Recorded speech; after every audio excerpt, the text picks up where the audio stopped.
Je suis directrice d'un centre chorégraphique qui est un lieu d'enseignement et de recherche en danse. J'enseigne le management à l'Université de Nice. Et enfin, je suis manager et créateur d'événements artistiques.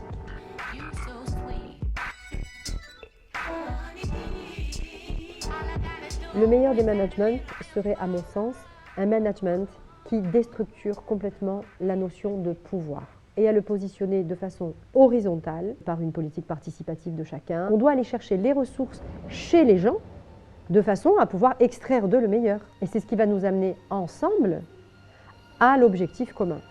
Le manager doit se comporter comme un artiste.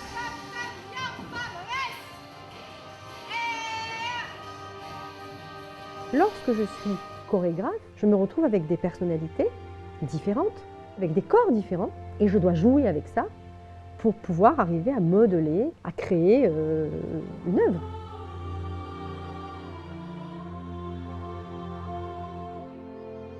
Travaillez vos mains en flex. Voilà, jouez avec les doigts, les mains.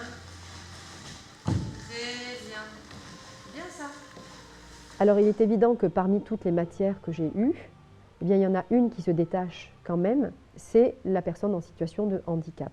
Pour moi, c'était au contraire une grande chance d'avoir dans ma palette une couleur supplémentaire. Et aujourd'hui, j'ai un de mes danseurs qui a de telles postures corporelles que dans l'espace, il en devient exceptionnel.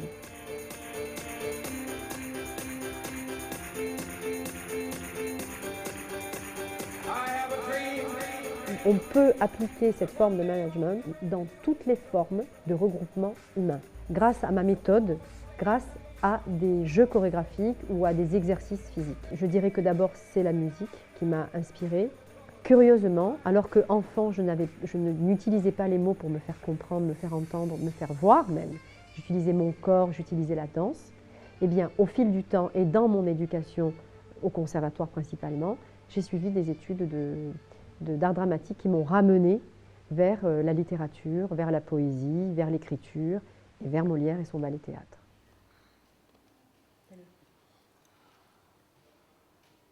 Écartez les yeux. Parmi les autres arts, ceux qui viennent me percuter et qui m'inspirent beaucoup aussi, c'est la sculpture et l'art contemporain. J'adore être surprise par les autres. Depuis quelques mois, j'ai créé une nouvelle compagnie qui est une compagnie d'enfants.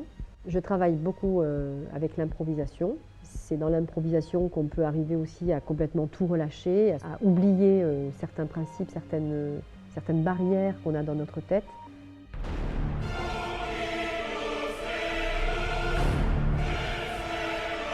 Si je devais répondre à quel est votre métier, je répondrais « je suis un créateur ». En fait, je peux être plusieurs personnes dans une seule journée. Et ça rejoint probablement cette formation que j'ai eue en art dramatique. Et c'est ce que je fais aujourd'hui dans ma vie professionnelle.